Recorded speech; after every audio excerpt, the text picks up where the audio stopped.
Hello students, today I am going to teach you change in states of matter which are related to your chapter first and class 9.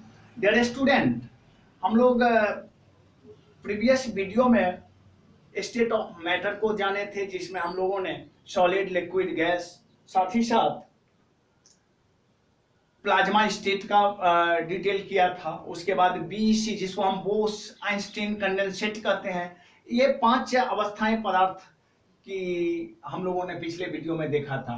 आज हम लोग देखेंगे मुख्यतः 3 अवस्था जो solid liquid और gaseous state कहलाती है पदार्थ की, ये कैसे आपस में एक दूसरे से इंटरकनेक्टेड है और चेंजेबल है। डियर स्टूडेंट, हर एक पदार्थ अपनी अवस्थाओं में क्या कर सकता है, परिवर्तन कर सकता है, चाहे परिस्थितियां जैसी भी हो। हम यहाँ परिस्थितियां या सर्कमस्टांसेस की बात नहीं कर रहे हैं। सर्कमस्टांसेस मिलने पर हमारे ब्रह्मांड में एक ऐसा पदार्थ मौजूद है, जल, जिसके हम 3 अवस्थाओं को देखते हैं, जिसे हम 3 अवस्थाओं में देखते हैं। Water, solid, liquid, gas. Solid at 0 degree C, ये क्या है, आइस है। Liquid at 0 degree C to 25 degree C, ये क्या है, लिक्विड है वाटर रूप में। और गैसियस स्टेट में एट 100 डिग्री सी, ये किस में कन्वर्ट कर जाता है, वेपर रूप में। वेपर को जिसे हम वाष्प कहते हैं। डियर स्टूडेंट, एक इस ब्रह्मांड में वाटर ही ऐसा प्योर सबस्टांस है जो 3 के 3 अवस्थाओं में मौजूद है, चाहे वो सॉलिड हो, चाहे लिक्विड हो, चाहे गैस। लेकिन हमने अभी एक सर्कमस्टांसेस की चर्चा की थी, परिस्थितियों के बारे में चर्चा किया था। वो परिस्थितियां यही है जिसे हम क्या कहते हैं, different temperatures. Different temperatures,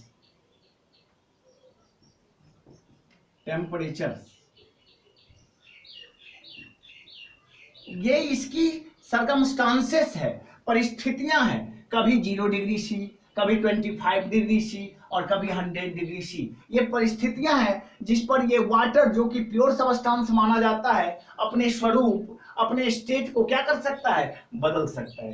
dear student, अब देखेंगे वो कौन कौन से सर्कमस्टांसेस हैं जो सभी प्रकार के पदार्थ के स्टेट्स को बदलने में सक्षम होते हैं। तो उसमें हमारा पहला जो पॉइंट है वो है टेम्परेचर,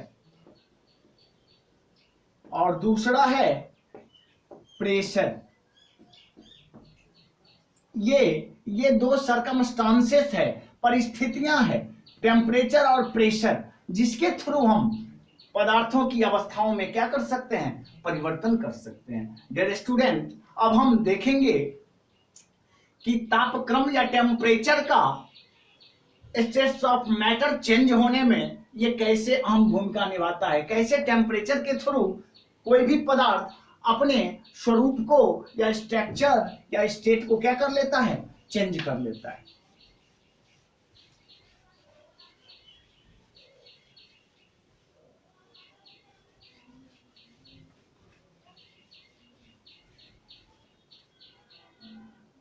सबसे पहला सर्कमस्टांसेस जो देखेंगे वो है temperature. The effects of temperature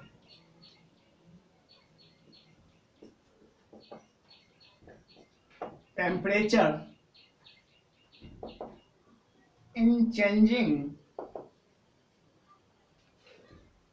states of matter।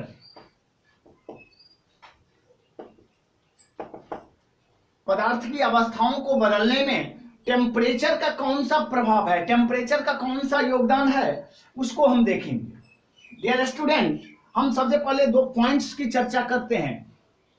जो पार्टिकल के, हर एक पदार्थ के पार्टिकल के कणों में वो ऊर्जा या मूवमेंट निहित होती है, जिसे हम काइनेटिक एनर्जी कहते हैं। क्या कहते हैं, काइनेटिक एनर्जी। इसी एनर्जी के कम या ज्यादा होने से पदार्थों के मॉलिक्यूल्स के बीच में पैकिंग या क्लोजनेस बढ़ती है। तब हम एक स्थिति देखेंगे, when kinetic energy amongst the particles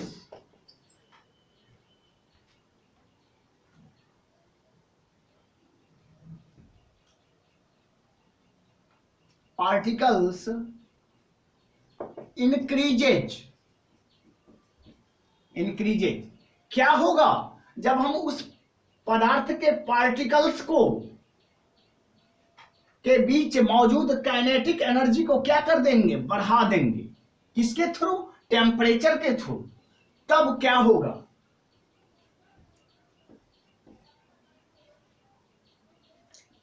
the attraction force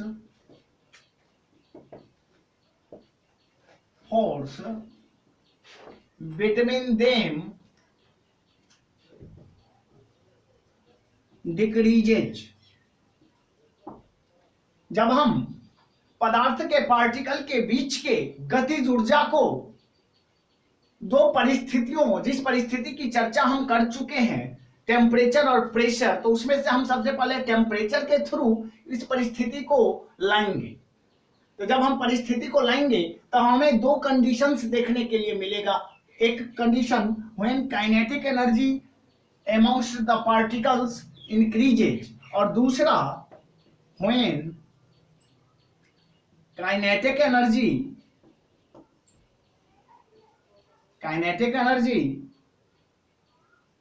decreases, the force of attraction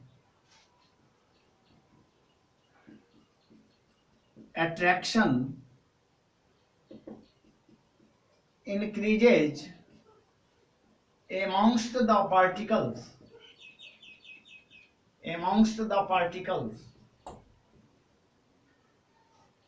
इस फैक्ट्स का कहना है कि एक फैक्ट्स हमने देखा कि when kinetic energy amongst the particles increases, क्या होगा जब पार्टिकल यानी पदार्थ के कणों की ऊर्जा को एक बार बढ़ाया जाए और पदार्थ के कणों के बीच की ऊर्जा को एक बार क्या कर दिया जाए, डिक्रीज कर दिया जाए, घटाया जाए। हमने दो परिस्थितियां देखा, एक बार घटाने की और एक बार बढ़ाने की। तब क्या होगा, स्टेट्स ऑफ मैटर पर क्या प्रभाव पड़ेगा, तो वो देखना है। जब इंक्रीज होगा अट्रैक्शन फोर्स अपने आप क्या कर जाएगा, डिक्रीज कर जाएगा। एक दूसरे का इनवर्स है ये, increasing decreasing. When kinetic energy decreases amongst the particles of a matter, the force of attraction increases amongst the particles.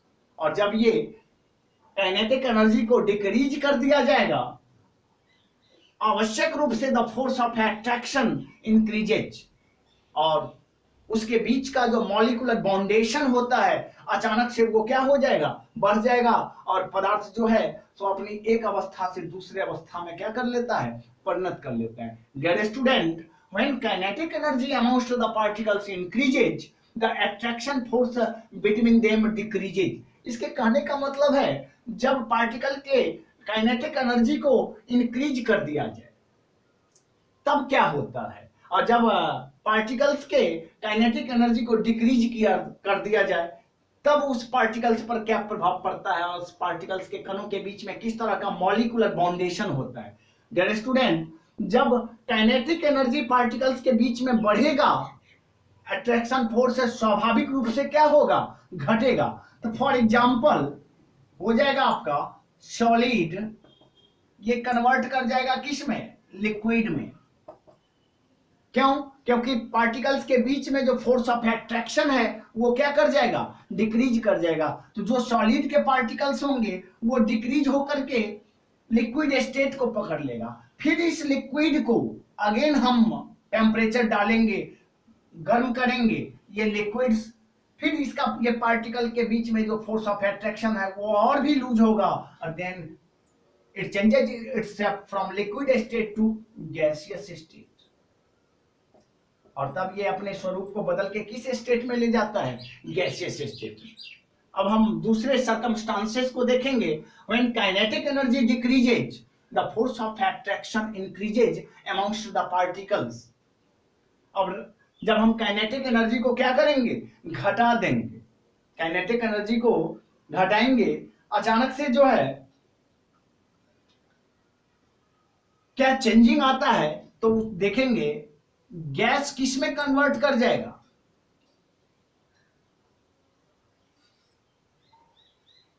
बताइए, गैस किस में कन्वर्ट करेगा, द्रव में।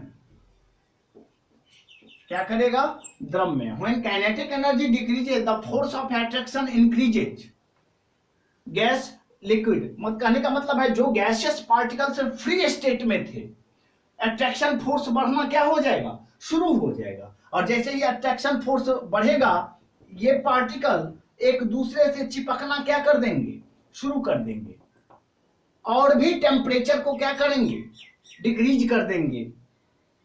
स्वाभाविक रूप से अट्रैक्शन फोर्स क्या हो जाएगा, बढ़ेगा, और वो किस अवस्था को प्राप्त कर लेता है, सॉलिड स्टेट को प्राप्त कर देता है।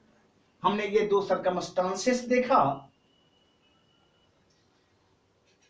जिसमें हमने देखा कि एक बार काइनेटिक एनर्जी बढ़ती है तो अट्रैक्शन फोर्स घटती है, और जब काइनेटिक एनर्जी डिक्रीज करती है तो अट्रैक्शन फोर्स क्या हो जाती है, बढ़ जाती है। डियर स्टूडेंट, अब हम एक्सपेरिमेंट के थ्रू देखेंगे कि कैसे सॉलिड लिक्विड में और लिक्विड फिर किस में बदल जाता है, गैसियस स्टेट में। तो चलिए अब हम इसको डिटेल करते हैं।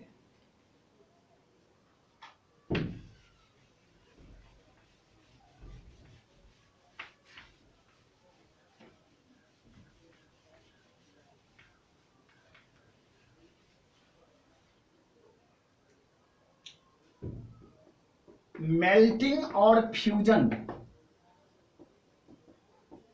मेल्टिंग और fusion.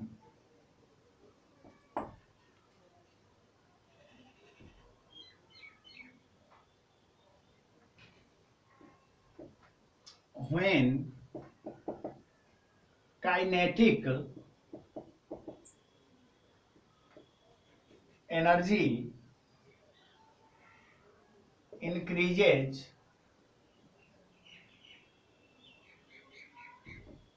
the force of attraction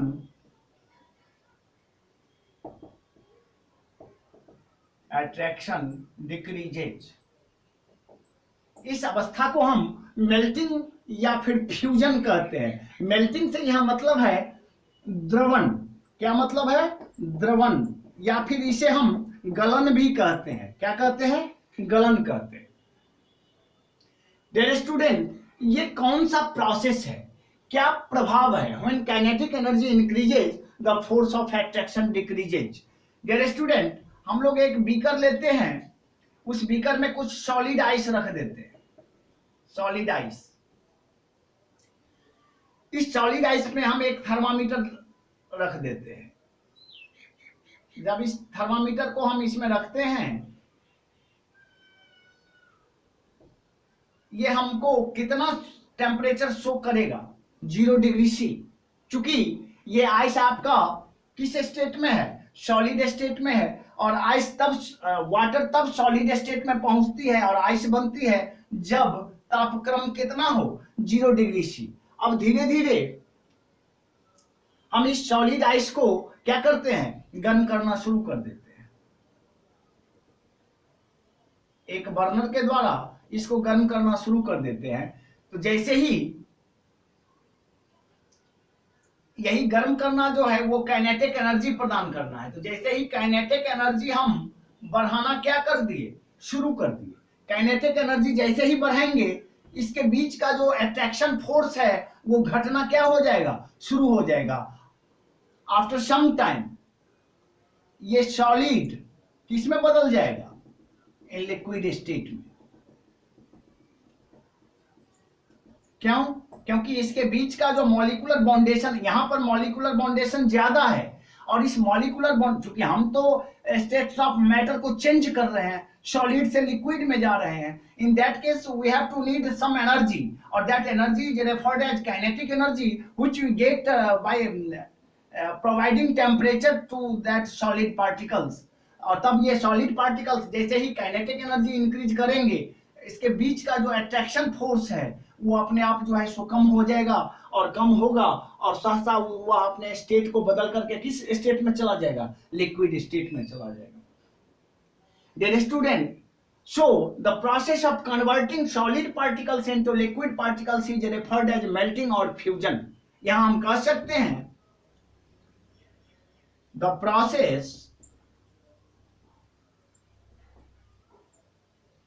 through which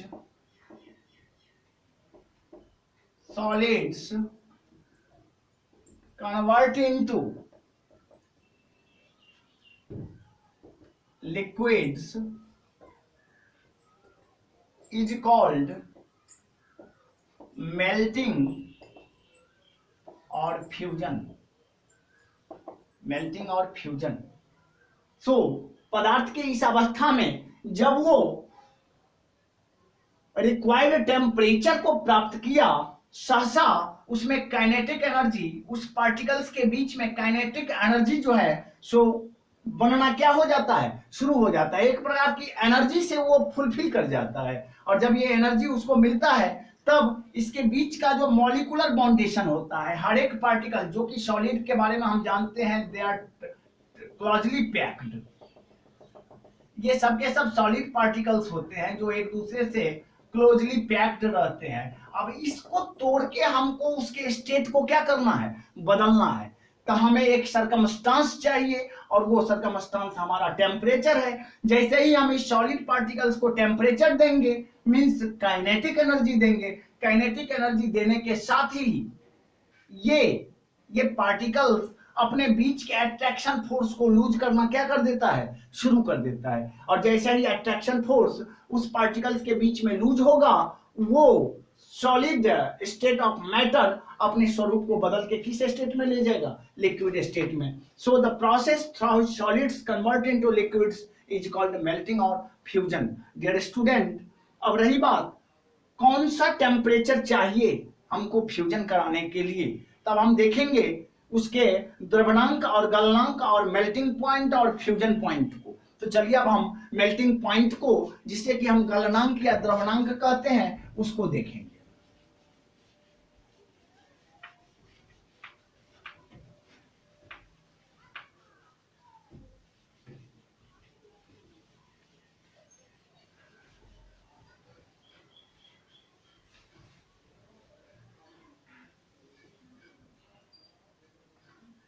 melting point,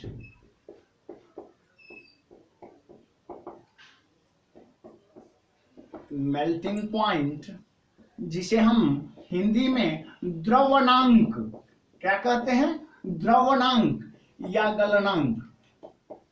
वैसे टेम्परेचर जिस पर कोई भी सॉलिड पार्टिकल्स टूट करके द्रवीभूत अवस्था में लिक्विफाइड मोड को प्राप्त कर लेता है, such temperature is referred as melting point of the matter. The required temperature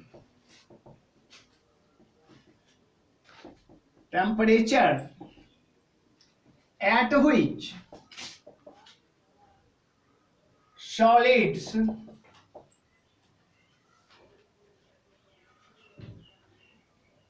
convert into liquids is referred as its melting point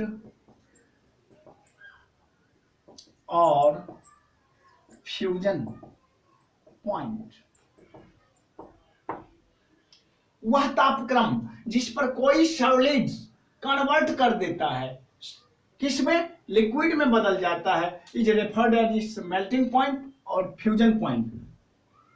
easy the melting point of ice is either 0 degree C और 273.16 K। Dear student, यहाँ K से मतलब kelvin temperature है और C से मतलब Celsius temperature है। तो हर एक सॉलिड पार्टिकल्स उसका मेल्टिंग पॉइंट, खास करके सॉलिड आइस का मेल्टिंग पॉइंट 0 डिग्री C माना जाता है इन सेल्सियस फॉर्म में, और केल्विन फॉर्म में इस 0 डिग्री C में 273.16 को क्या कर देते हैं, ऐड कर देते हैं, तब वो किस टेम्परेचर में मोड में बदल जाता है, तो केल्विन मोड में बदल जाता है। डियर स्टूडेंट, अब हम लोग देखेंगे बॉइलिंग, जिसको हम उबलना क्या कहते हैं, उबलना कहते हैं, बॉइलिंग, या फिर उसको हम वेपराइजेशन, वाष्पीकरण करते हैं। तो इसके लिए हम उसके effects of temperature in changing states of matter के दूसरे सर्कमस्टांसेस को देखेंगे। कौन सा सर्कमस्टांसेस? दूसरे को, जिसमें जब काइनेटिक एनर्जी को डिक्रीज किया जाता है तो स्टेट्स ऑफ मैटर क्या हो जाता है, मॉलिक्यूलर बॉन्डेशन क्या होता है, तो मॉलिक्यूलर बॉन्डेशन जो है सो इंक्रीज कर जाता है। क्या कर जाता है? इंक्रीज कर जाता है। तो अब हम उस सर्कमस्टांसेस को देखेंगे।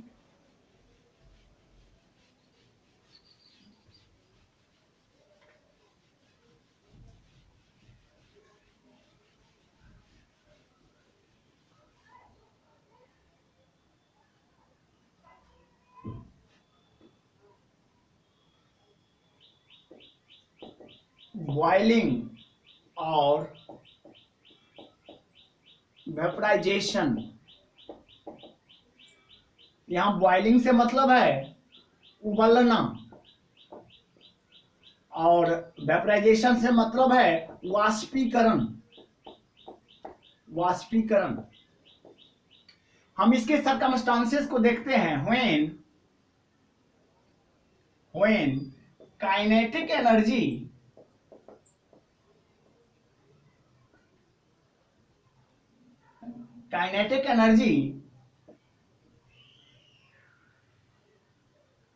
decreases, the force of attraction increases।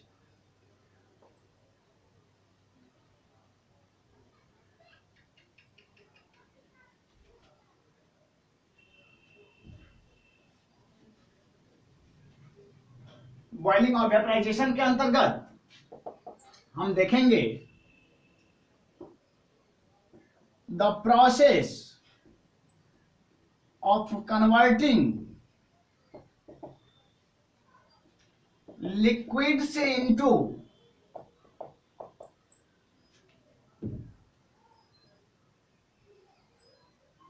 Gaseous state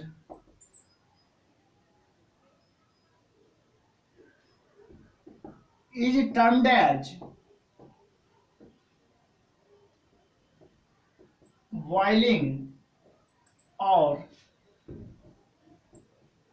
vaporisation. कहने का मतलब है जब सॉलिड हमारा लिक्विड में बदल गया, अब इस लिक्विड को हम यहां डाल दिए, हमारा पार्टिकल इस बीकर में क्या है, लिक्विड पार्टिकल्स है।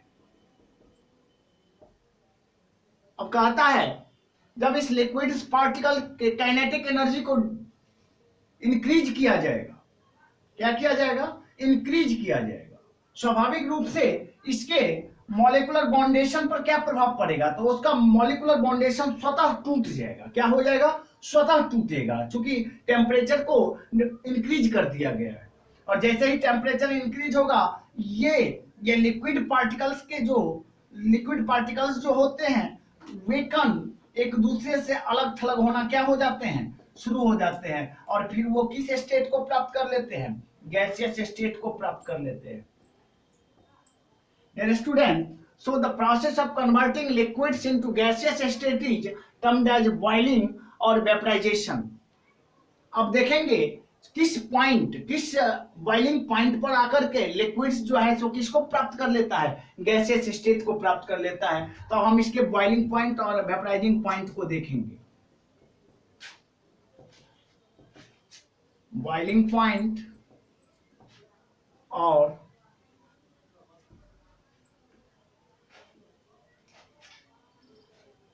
वेपराइजिंग पॉइंट, जिसे हम हिंदी में उबाल बिंदु कहते हैं। क्या कहते हैं? उबाल बिंदु। The required temperature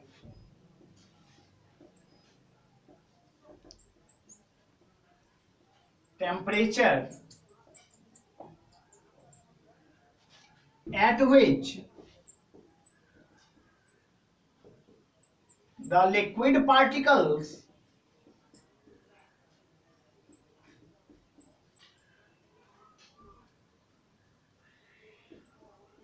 convert into gaseous particles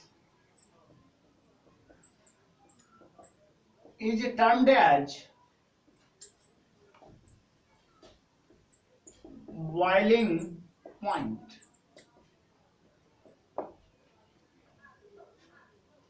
Boiling point or vaporizing point, उबाल बिंदु। The required temperature at which the liquid particles convert into gaseous particles is referred as boiling point. Dear student, द्रव का gaseous form में बदलना ही उसका boiling point या उबाल बिंदु कहलाता है। अब देखेंगे कि किस टेम्परेचर पर लिक्विड्स जो है कन्वर्ट होकर के गैसियस स्टेट को प्राप्त कर लेता है, तो वो अब देखना है।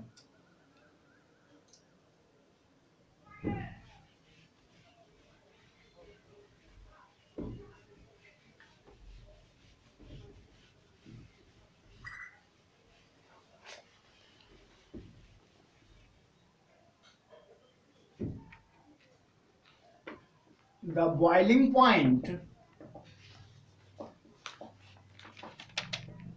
of water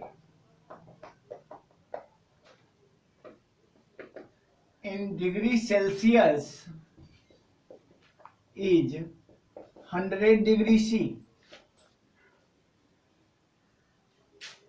जल का उबाल बिंदु सेल्सियस में 100 डिग्री सी माना जाता है। And in Kelvin temperature,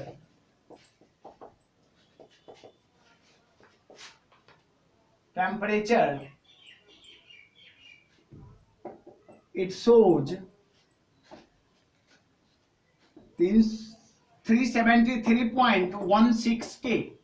कहने का मतलब है केल्विन टेम्परेचर में जल का उबाल बिंदु 373.16 K होता है, while in Celsius temperature it shows 100 degree C. Dear student, अब हम इसी के साथ अपना ये लेक्चर यहीं समाप्त कर रहे हैं। नेक्स्ट वीडियो में हम latent heat of melting point and latent heat of boiling point की चर्चा करेंगे।